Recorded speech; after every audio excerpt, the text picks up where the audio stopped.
Ang kwento ni Tomby.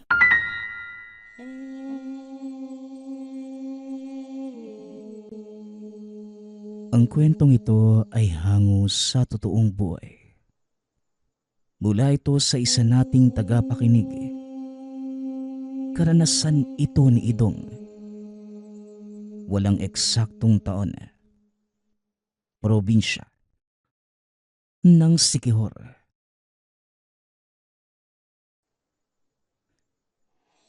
Nang mga panahong ito, nakatira si Santino kay Lolo Atoy. Tuwing bakasyon, umuwi ito sa kabukiran para matulungan ang matanda. Ang mga obligasyon: pakainin ang alagang hayop, linisin ang bakuran at siguruhing may tubig ang mga tapayan. Matapos naman ang mga gawain, nakaugalian na ni Santino na maglakad-lakad sa kagubatan para manguha ng kahoy na panggatong at kung anong prutas na madadaanan. Nandito ka na naman pala. Mamimitas ka ba uli ng mga prutas? O Tatang Mando, kayo po pala. Kung may madadaanan po kong prutas, aba opo. Pero ang totoong sadya ko dito, yung mga panggatong po na kahoy. Kayo, ano po bang ginagawa nyo rito? Kagaya pa din ng dati, nanguguha ako ng mga sangkap para sa ginagawa kong pampanyos. Ganun po ba? Tulungan ko na lang po kayo. Total, maaga pa naman eh. Ikaw ang bahala kung hindi naman nakakaabala sa'yo. Ay nako, wala po yun Manong. Tapos naman na po yung mga gawain ko sa bahay eh. Napakabait at napakasipag mo talagang bata, Santino, ano? Mabuti na lang at mababait na tao din ang nagpalaki sa'yo. Yun din nga po yung pinapasalamat ko sa Diyos Manong eh. Dahil dinala niya ako sa mga mabubuting tao. Ingatan mo sila, ha? Dahil ang tatang Atoy mo na lang ang tanging nag-aalaga sa'yo. Siya na lamang din ang naiwan mong kamag-anak. Tama ba ako? Opo eh. Pero ang sabi ni Lolo Atoy, may mga pamilya pa daw ako sa paligid eh. Ang iba, hindi ko pa nakikilala. Talaga? Bakit hindi mo sila hanapin? Ayoko na po. Natatakot ako eh. Na baka kung anong sabihin nila sa akin. Hayaan mo na lang po sila. Kung talagang dumating yung oras na magkakilala kami, di saka ko pa lang sila babatiin. Kung sabagay, tama ka nga naman. O siya, sapat na siguro itong mga dahon ng uringon. Bakit hindi mo ako samahan doon sa bandang tuktok sa susunod? Bala kong manguha ng lampuya at luyang dilaw. Doon lang tumutubo ang mga yon. Sige po. Basta sabihan nyo lang po ako ha. O di kaya naman, daanan nyo ako sa bahay. O sige, sasabihan na lang kita. O siya, aabutan ka na ng dilim sa daan. Magmadali ka na. Oo nga po pala. O sige, mauna na po ako ha. Pag-uusap ng dalawa. Dali-daling umuwi si Santino. Bit-bit ang mga kahoy na inipon. Pagkarating sa tahanan, naroon din si Tatang Atoy. Buti naman at nandito ka na. May mga binili akong isda. Maaari mo bang linisin ang maluto na? Opo Lolo, ako nang bahala. Ilalapag ko lang sa likod itong mga kahoy. Kumusta nga po pala yung lakad ninyo? Mabuti naman. Ikaw ba? Kamusta naman dito habang wala ako? Ayos lang naman po Lolo. Kagaya pa din ng dati. Pagkatapos kong pakainin yung mga kambing, nagpunta na ako sa gubat para mamulot ng mga kahoy. Saka nakausap ko din po ulit si Tatang Mando eh. Sino ba naman kasi ang Mando na yan? Tagal ko nang naninirahan dito. At ilang beses na ding nagpapabalik-balik sa gubat. Pero ni minsan hindi ko pa nakita o nakakasalubong. Ano ba ang itsura ng taong yon? Matanda na din po, Lolo. Kagaya nyo. Pero mahaba lang ng kaunti yung buhok niya. Tsaka puro puti. Medyo mataba lang din po ng konti. Ay nako, hindi ko talaga maalala kung sino yung taong sinasabi mo. Sa tagal kong iniikot yung kagubatang pinagkukunan mo ng kahoy, wala naman akong nakikitang tahanan malapit. Naroon mismo sa lugar na yon. Kahit ako naman, hindi ko din alam kung saan eksakto nakatira yung matandang yun. Pero palagi ko siyang nakikita doon. Ano naman ang ginagawa niya sa gubat? Nangunguha ng mga halamang gamot. Ginagawa niyang panghaplas na ibinibenta naman sa bayan. Ganun ba? O siya, ayusin mo na yung mga pinamili ko nang makakain na tayo ng hapunan. Baka isang araw makilala ko din yung matandang sinasabi mo. Matapos ang pag-uusap ng dalawa, kagad nagpunta ng kusina si Santino para linisin ang mga isdang dala ng matanda. Ngunit hindi pa din mawala sa isipan ng matanda ang tungkol sa sinasabi ng binata. Kinabukasan, maagang naghanda si Tatang Atoy. Araw ng anihan sa kanilang taniman ng kamatis. Nauna na sa lugar si Santino. Bitbit ang mga lagayan ng kamatis. Antayin muna nating masikatan ng araw ang mga bunga. Nang sa ganon bumaba ang hamog. Nang sa ganon, matayo kagad ang mga bunga. Medyo malawak ang taniman ng kamatis, kaya kinakailangan ng maraming tao upang maubos ang lahat ng hinog na bunga. Marami din ang dumadayo sa kanilang taniman. Karamihan sa mga ito, kilala ni Tatang Atoy at Santino. Ngunit napansin ng binata ang dalawang kalalakihan. Bago lang ito sa paningin, hindi rin kilala ni Tatang Atoy ang mga ito.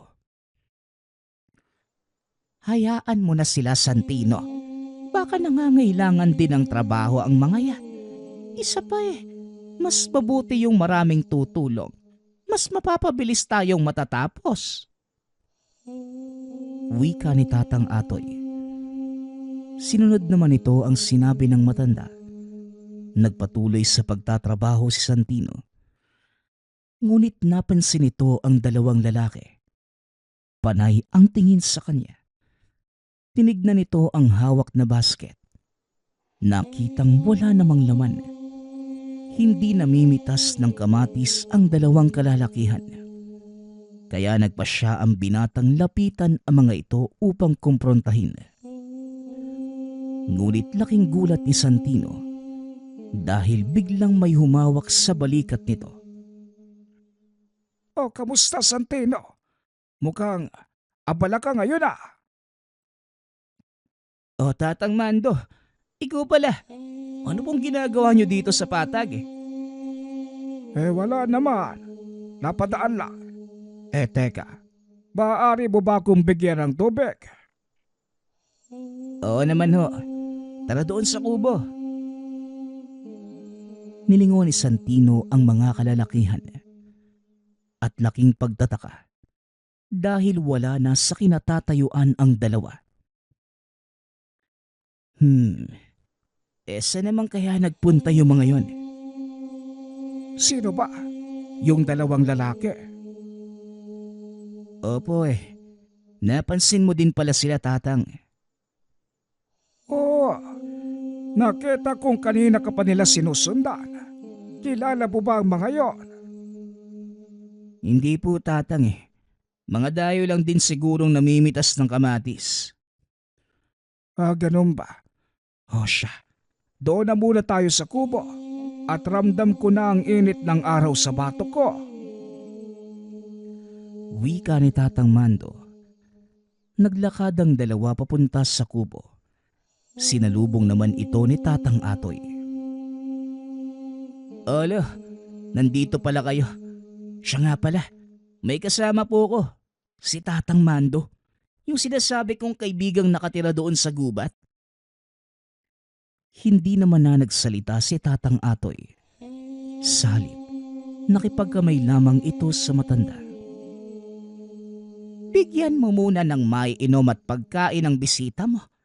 Tamang-tama, may dala kong kakanin.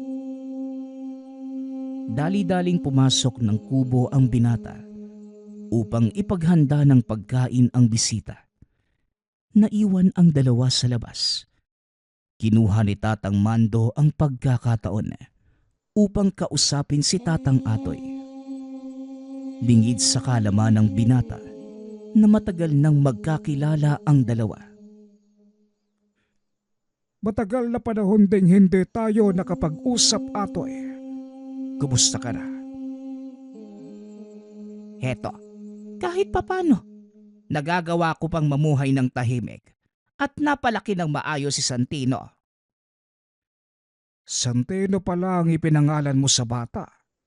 Sa nakikita ko, mukha ngang maayos ang pagpapalaki mo sa kanya.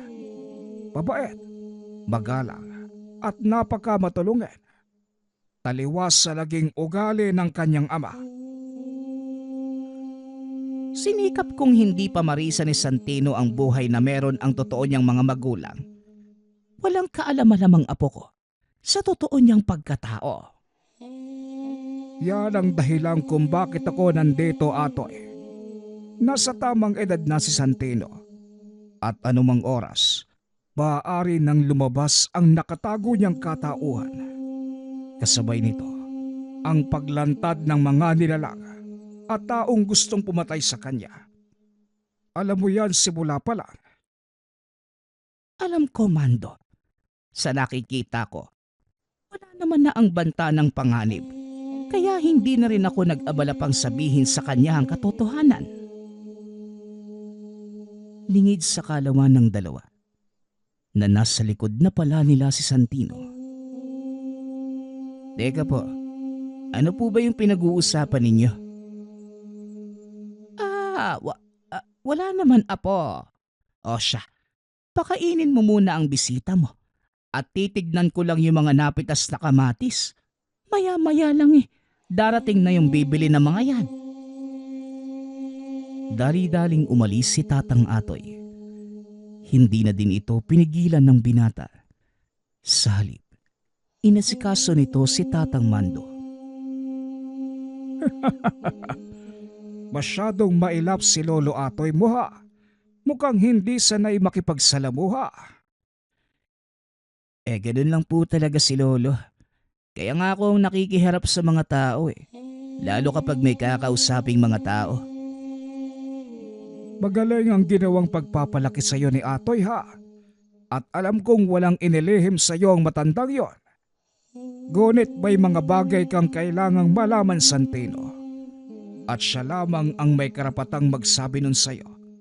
Sige na, salamat dito sa kakanin. Babaunin ko na lang sa paglalakad. Kailangan ko nang bumalik ng bahay at may gagawin pa ako. Sa susunod na lamang ako magpapasama sa iyo sa kabilang bundok. Opo, pasensya na at medyo abala ako ngayong araw Mag-iingat po kayo, Tatang Mando. Matapos ang pag-uusap, umalis na ang matanda. Kinahapunan ng matapos na ang pag-ani. Kinausap ni Santino si Tatang Atoy. Lo, matagal na ho ba kayong magkakilala ni Tatang Mando? Kasi, base sa pananalita niya, parang kilalang kilala niya kayo Nagulat ang matanda sa naging tanong ni Santino. At dahil sa nangyari, wala nang nagawa si Tatang Atoy kundi sabihin ang totoo. Oo, Santino. Ang totoo niyan, matagal na kaming magkakilala ni Mando. Hindi ko lang alam na siya pala ang matandang tinutukoy mo. Paano naman po kayo nagkakilala ni Tatang Mando? Mahabang kwento, apo. Ang mabuti pa, Iligpit mo na yung mga kaing. Ilagay mo doon sa kubo. At umuwi na tayo dahil magdidilim na. Tugon ng matanda. Ngunit iba ang saloobin ni Santino. Nais nitong malaman ang katotohanan tungkol sa dalawang matanda. Hindi lo. Gusto ko hong sabihin niyo ang lahat sa akin ngayon. Narinig ko ang pinag-uusapan ninyo. Anong katotohanan ang kailangan kong malaman? Huminga ng malalim si Tatang Atoy. Naupo sa hagdanan ng kubo. Siguro, tama nga si Mando. Kailangan mo nang malaman ang tungkol sa pagkatao mo. Anong pagkatao, Lolo? Dito na nagsimulang magkwento si Tatang Atoy tungkol sa pagkatao ni Santino. Aatras tayo 18 taon na ang nakakaraan. Ito ang mga panahong umuwi galing sa kabundukan ang mag-asawang Lorisa at Lupin na may dalang sanggol. Lorisa, Lupin, anong ginagawa niyo dito? Hindi ba't kabilin-bilinan ko na huwag kayong babalik sa lugar na ito? Dahil malalagay sa kapahamakan ng mga tao. Kaninong anak yang daladala niyo? Tanong ni Tatang Atoy. Gulat na gulat ito dahil alam niyang hindi kailanman magkakaanak ang dalawa. Alam ko po yun, Tatang Atoy, pero may mahalagang bagay kaming sadya. Alam kong panganib para sa mga taong presensya namin, pero hayaan niyong ipaliwanag ko ang lahat, tiyo. O sige, makikinig ako at siguruhin niyo lang na may kabuluhan ang pagbalik niyo sa baryo dahil buhay ko at ng mga taong nakataya dito. Makinig kang mabuti, tiyo. Hindi galing sa amin ang sanggol na ito. Siya ay anak ng isang makapangyarihang nilalang. Ang kanyang ina ay birheng napusuan ng isang maharlikang engkanto. Nanlaki ang mga mata ni Tatang Atoy nang marinig ang sinabi ni Lorisa. Kalokohan ang sinasabi mo. Paano magkakagusto ang isang maharlikang engkanto sa isang mortal na babae? Labag sa kanilang batas ang ganong gawain. Alam po namin, tiyo. Kaya nga kami nandito dahil kailangang manatiling ligtas ang bata hanggang sa kaya na nitong ipagtanggol ang kanyang sarili. Sa oras na dumating ang batang ito sa tamang edad, kusang lalabas ang kanyang kapangyarihan. At sa pagkakataong yun, wala ka nang dapat alalahanin. Kayang-kaya na niyang harapin ang mga nilalang na tumutugis sa kanya. Aba teka, bakit naman nila gugustuhin mamatay ang sanggol? Anong kinalaman ng bata sa sigalot na yan? Ang sanggol mismo ang pinagmula ng sigalot, tiyo. Dahil nabuo siya sa pagkakasala ng isang maharlikang engkanto. Sino naman ang nagdanais patayin ng bata? Ang maharlikang engkanto na yon, hindi lang siya basta-basta. Siya ang hari ng mga maharlikang engkanto. Kaya nagkasundo ang mga kalahi niyang patayin ang bata. Dahil nais nilang burahin ang isang pagkakabali. Sigurado kong hindi lang basta kabaliwan ang pumasok sa isipan ng hari para gawin ang ganito kalaking kasalanan. Tama kayo, tiyo. Pero ayaw niyang mapunta sa iba ang pwesto niya. Natatakot ito na baka abusuhin ng hahalili sa kanya ang kapangyarihan. Nang malaman ng mga kalahi niya ang nangyari, nagalit sila. Pinapahanap ang ina at ang sanggol. Sa kasamaang palad, hindi namin nagawang iligtas ang ina, pero nagawang itakas ni Lupin yung bata. Mahabaging langit. Alam niyo ba kung gaano kalaking gulo ang pinasok niyo? Anong iniisip niyong dalawa? Sinasabi ko na nga bang may masama na naman kayong... Hindi na naituloy ni Tatang Atoy ang sasabihin. Biglang umiyak ang sanggol. Patawad, tiyo. Ngunit kailangan na naming umalis. hindi kami maaaring makita ng mga tao dito sa baryo. Tama ka. Malalagay na naman ako sa alanganin. Mag-iingat kayong dalawa. Nang mga sumunod na araw, dumating ang sinasabi ng mag-asawang matanda. Nagpakilala ito bilang Mando. Isa itong makapangyarihang babaylan na may malakas na kaugnayan sa kalikasan. Ikaw marahil ang tinutukoy nila Lupin at Loresa. Siya nga pala. Ako si Mando, ang tagapangalaga ng batang yan. Wala kang dapat alalahanin dahil alam ko na ang gagawin. Itiko mo na lang ang iyong bibig. Bungad ni Mang Mando. Hindi na nakapagsalita si Tatang Atoy. Pinagmasdan nito ang ginagawa ng matanda. Paikot-ikot ito ng ilang beses sa tahanan nila habang may kung anong isinasaboy. Matapos yon, bumalik ito sa loob ng tahanan upang kausapin si Tatang Atoy. Sa loob ng 5 araw, maglalaho ang bahay na ito sa mapa. Kailangan mong umalis dito. Kung hindi ay masasama ka at tuluyang mabuburas sa alaala ng lahat. Dumayo ka kasama ang sanggol. Mabuhay kayo ng normal hanggang sa sumapit sa tamang edad ang bata. Huwag kang mag-alala dahil hindi ako mawawala sa kanyang tabi.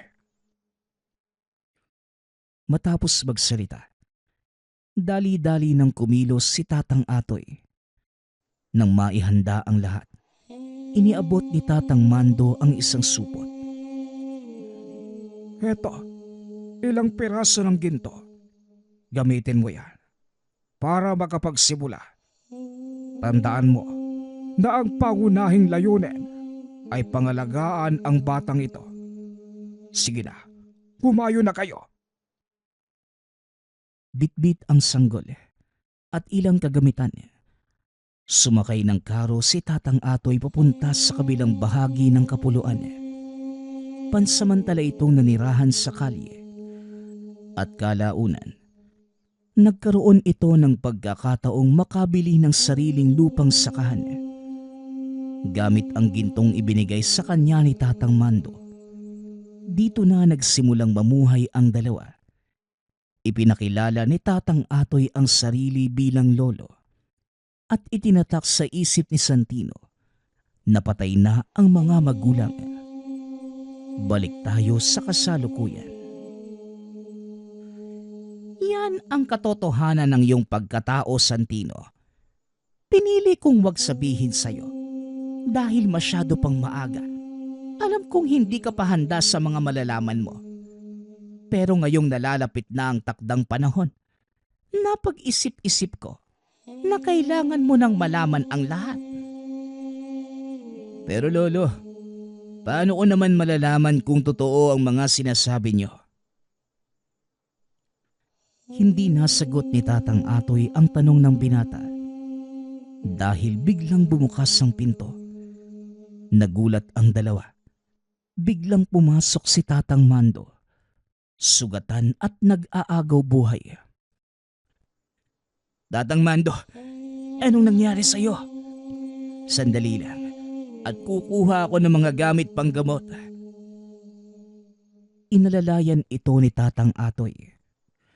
Pinahiga sa mahabang upuan at habang ginagamot ang mga sugat, sinabi nitong nakasagupa niya ang mga itim na engkanto para hanapin ang binata. Nandito na sila, Atoy. Natunto nila kayo. Pasensya na. Hindi na ganong kalakas ang kapangyarihan ko. Hindi ko na sila napigilan. Huwag ka nang magsalita. Magpahinga ka, Mando. Kailangan niya ng katawan mo. Sawari ko. Hindi na din ako magtatagal, Atoy. Santino, lumapit ka, iho. Naupo ang binata sa tabi ng matanda at hinawakan ang kamay nito. Nandito po ako, Tatang. Nakikinig po ako sa inyo. Pilit bumangon si Tatang Mando. Hinawakan sa magkabilang pisngi si Santino. Tandaan mo ang sasabihin ko. Sa oras ng panganib, maririnig mo ang tinig ng iyong tunay na ama. Tanggapin mo ito. Magtiwala ka. Sa ganung paraan, lalabas ang totoo mong kapangyarihan sa... Hindi na naituloy na matanda ang sasabihin. Isang sibat ang lumusot sa dingding. Tumarak mismo sa kanyang dibdib. Napasigaw si Santino. Dali-daling binunot ang sibat. Wala nang buhay ang matanda. Bagay na lalo namang ikinagalit ng binata. Sa sobrang galit nito, naramdaman ni Tatang Atoy ang bahagyang pagyanig ng paligid. Naglakad si Santino palabas ng tahanan at hinarap ang mga nilalang na pumatay sa matandang kaibigan.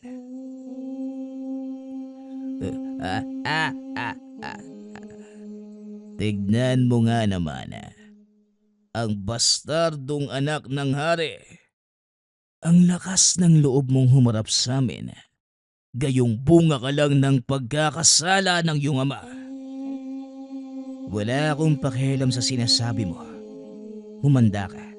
Dahil hindi kayo makakaalis ng buhay sa lugar na ito. Talagang hindi kami aalis. Lalo na kung hindi ka naming kasama. Alam mo ba kung ilang taong ka naming hinanap? Nandito ka lang pala. Inilabas ng lalaki ang isang latigo. Paulit-ulit na hinagupit si Santino. Sa bawat pagtama sa balat, nararamdaman ng binatang tila nangihina ang katawan. Mga walang hiya kayo. Pakawalan niyo ang apo ko. Tumahimik ka, tanda. Kung ayaw mong madamay. Teka, ikaw ang dahilan kung bakit nahirapan kaming hanapin ang batang ito. Kasalanan mo ang lahat. Kung bakit kami nakatikim ng parusa sa kapwa namin itim na engkanto. Wika ng lalaki. Dinampot nito ang sibat. Walang pagdadalawang isip na ibinato sa matanda na naging dahilan ng kamatayan. Walang nagawa si Santino ng mga oras na yun dahil nangihina na ng husto ang buong katawan. Ngayon, nasa na nga ba tayo? Tara na, sumama ka sa amin. Nang maranasan mo ang isang hindi mo malilimutang parusa. Wala nang nagawa si Santino dahil tuluyan itong nawala ng malay. Nang magising ang binata, nakagapos na ang magkabila ang kamay sa dalawang malaking poste. Iniangat nito ang ulo.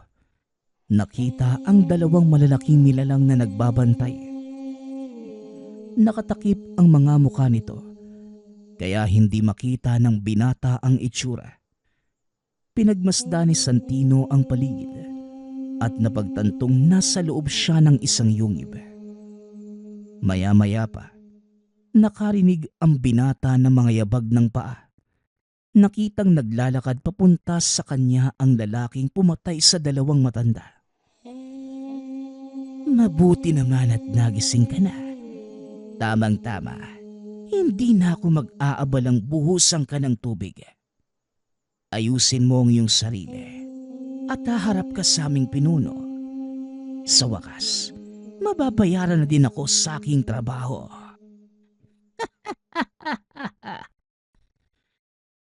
Nasaan ako?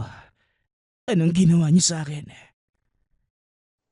Nandito ka sa aming kaharian. At huwag ka nang magtangkang tumakas. Dahil hindi ka makakawala sa malalaking kadenang nakatali sa mga kamay mo. Pilit kinakalas ng binata ang kadena. Ngunit hindi ito magawang tanggalin. Ilang sandali pa. Pumasok ang pinuno ng mga itim na engkanto. Tumayo ito malapit kung saan nakatali si Santino. Tama nga ang sinasabi mo sa akin, Brago. Kamukha nga ng taong ito ang tampalasan kong kapatid. Pasensya ka na, mortal. Kung kinakailangang umabot sa ganito ang lahat, kung mamatay ka na lang sana noon, wala nang buhay na madadamay.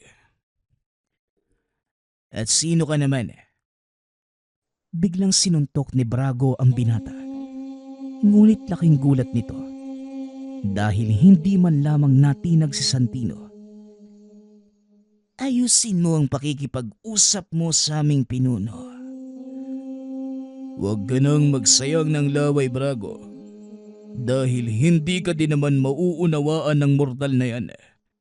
Ni hindi nga niya alam kung saan siya nanggaling. Alam mo ba kung bakit ka nandito, binata? Hindi ko naiintindihan ang lahat. Pero isa lang ang alam ko. Wala kang puso. Kaya kung gusto mo kong patayin, o sige, gawin mo na. Wala akong pakialam. Nawala na din naman ang lahat sa akin. Ah, ah, ah, ah, ah. Anak ka ba talaga ng kapatid ko? Nagdududa na ako, Brago. Mukhang nagkamali ka ng dinampot. Hindi ako maaaring magkamali, pinuno. Siya ang anak ng iyong kapatid. Kung ganon, bakit ganon siya kabilis sumuko?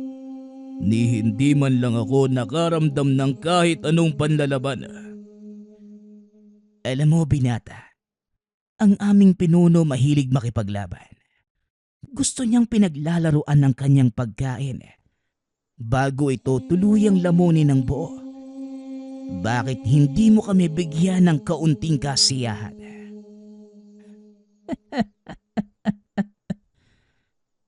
Kagaya ng sinabi ko, wala akong paki sa mga gusto niyong mangyari. Kaya gawin mo na kung anong gusto mo. Hindi yung ganong kadali. Lahat ng bagay sa mundo, pinaghihirapan. Kung gusto mong mamatay, kailangan mong patunayan na karapat-dapat ka. Hindi ikaw ang magtatakda nun. Siguro, kailangan mo ng kaunting pampagana. Biglang namuo ang usok sa paligid. Unti-unting nagpakita ang mga kaluluwa ni Tatang Mando at Lolo Atoy. Tatang Mando, Lolo Atoy, walang hiya ka. Anong ginawa mo sa kanila? Kinuha ko ang kanilang kaluluwa mula sa mundo ng mga tao. Magagawa ko kung anumang gustuhin ko sa kanilang dalawa. At kung hindi ka susunod sa kagustuhan ko, ikukulong ko ang kanilang mga kaluluwa at hindi sila makakatawid. Santino, huwag mo na kaming alalahanin. Isang karangalan na paglingkuran ng iyong ama. Tandaan mo lang ang sinabi ko. Tanggapin mo siya at maniwala. Doon palang lalabas ang iyong totoong kakayahan. Biglang ikinumpas ng pinuno ng itim na engkanto ang kamay. Namilipit sa sakit ang dalawang kaluluwa. Mamili ka, binata. Makulong dito ang dalawang kaluluwa o makatawid sila. Nasa iyo ang kapalaran nila. Walang hiya ka. Pagbabayaran mo ang ginawa mong ito. Pero paano mo gagawin yon? Wala kang ang kapangyarihan. At kung meron man, hindi mo alam kung paano ito palalabasin. Mukhang sinasayang mo lang ang oras ko. At ikaw, Brago, ang mananagot.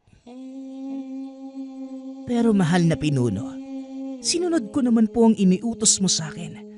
Dinala ko ang anak ng inyong kapatid. Hindi siya ang anak ng aking kapatid. Dahil kung totoo man ang sinasabi mo, dapat kanina pa nagpakita ng lakas ang mortal na yan. O ikaw, huwag mo na akong pahirapan. Ilabas mo na ang totoo mong lakas. Hinagupit ni Brago ang binata. Ngunit hindi na nito iniinda ang sakit. Nakayuko lang na mga sandaling yun si Santino habang may kung anong ibinubulong. Kung talagang anak mo ko, bakit hindi ko nararamdaman? Ikaw hari ng mga engkanto. Hinahamon kita. Ipakita mo sa akin ang kadakilaan mo. Iparamdam mo ang iyong kapangyarihan. Ano yon? May sinasabi ka ba? O baka nagdadasal ka na?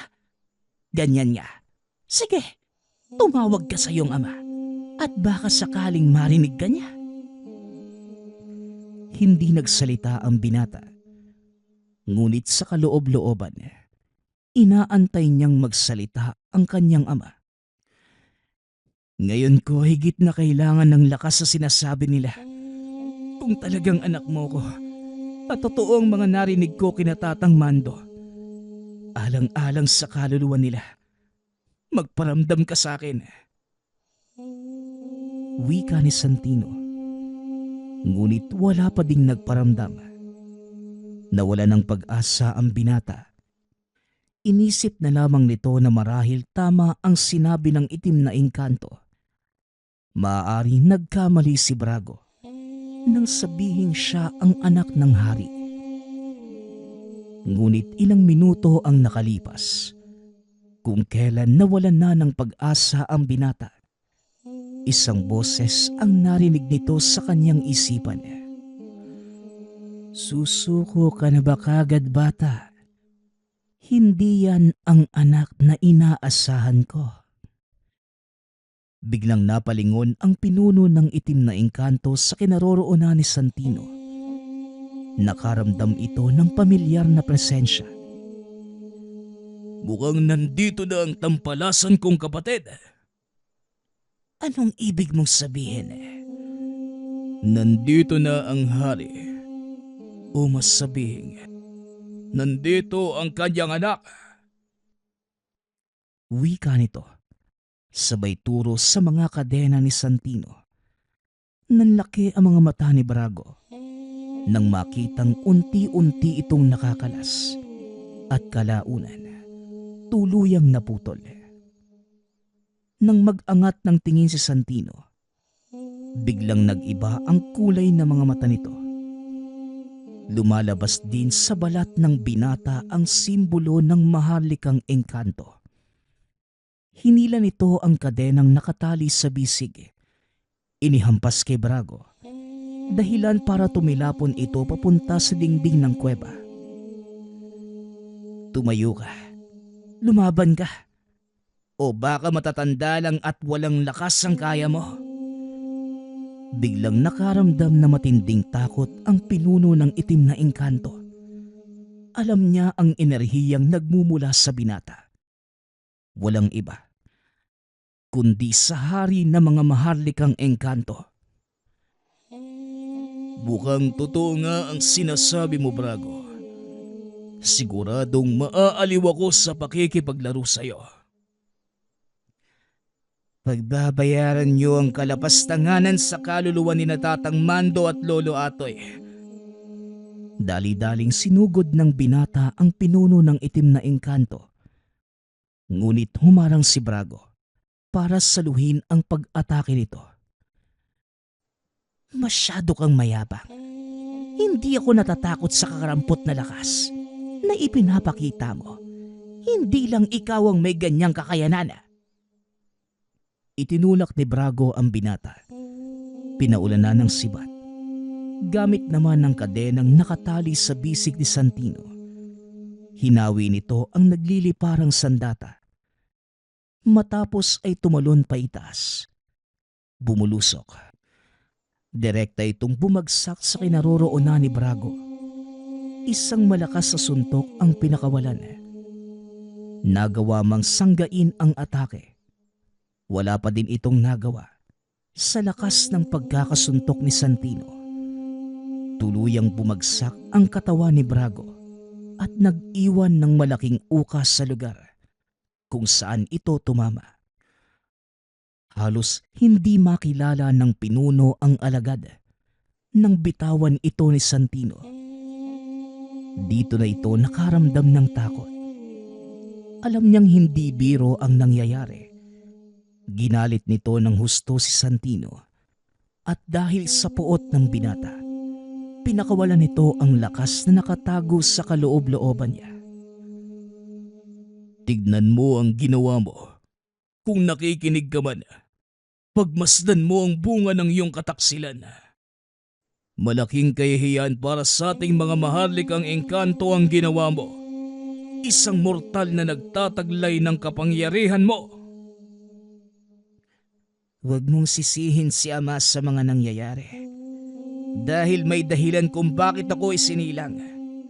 At alam kong hindi mo mauunawaan yon. Dahil masyado kang makasarili. Manahimik ka, mortal. Dahil hindi mo alam ang sinasabi mo. Wala kang alam sa batas naming mga maharlikang engkanto. Kailanman, hindi tatanggapin na mga kagaya namin ang isang tulad mo. Wala akong pakialam sa mga sinasabi mo. Ano naman ngayon kung hindi ako tanggapin ng mga kagaya mo? Hindi ko din naman gusto ang kung anong meron ako. At kahit kailan, hindi ko hinangad na maging kagaya nyo. Mortal ka.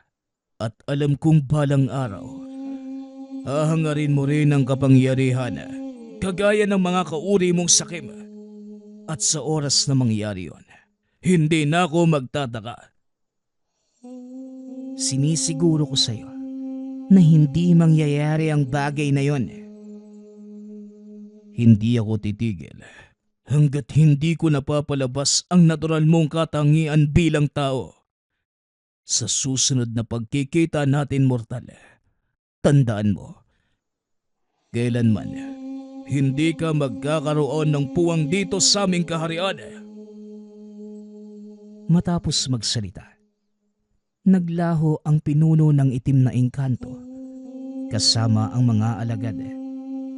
Kasabay nun, nakatawid na ng maayos ang kaluluwa ng dalawang matanda. Ngunit dahil sa binitawang pangako ng pinuno, lalong nagsikap si Santino para palakasin ang taglay na kakayanan. Hanggang sa mabilis na lumipas ang mga araw, buwan na taon. Yun ba talaga yung nangyari, Manong Santino? Baka naman pinaglololoko mo lang ako, ha? Kailan ba ako nagsinungaling sa'yo, Idong? Nakita mo naman kung gaano ko kalakas, hindi ba? Pero kasi, parang imposible talaga yung sinasabi mo eh.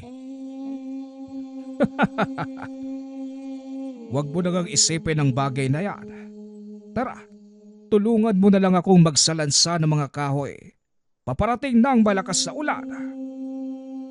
Pag-uusap ng dalawa. Noong lumipas ang maraming taon, nakilala niya ang binatang si Idong na pinagsalaysayan ito ng kwento. Hindi katulad sa sinabi ng pinuno ng itim na engkanto. Hindi nagbago si Santino. Patuloy itong naging matinong tao. Hindi niya inabuso ang kapangyarihan. Ginamit lamang ito sa pagprotekta sa mga tao. Marahil dahil din sa pinakitang kabutihan, hindi naman na siya ginulo ng mga kalahi ng ama. Hanggang sa isang araw, bigla na lamang nawala si Santino sa hindi malamang dahilan. Iniisip na lamang ni Idong na baka masaya na ito, kasama ang tunay na mga kalahi. Masaya din naman ang binata dahil sa wakas, natanggap na ito bilang anak ng maharlikang engkanto. Nagpapasalamat nga pala ako sa lahat ng sumusuporta sa ating channel. Nawa ay patuloy niyong suportahan at pakinggan ang ating mga kwento. Hanggang sa muling pakikinig. Paalam.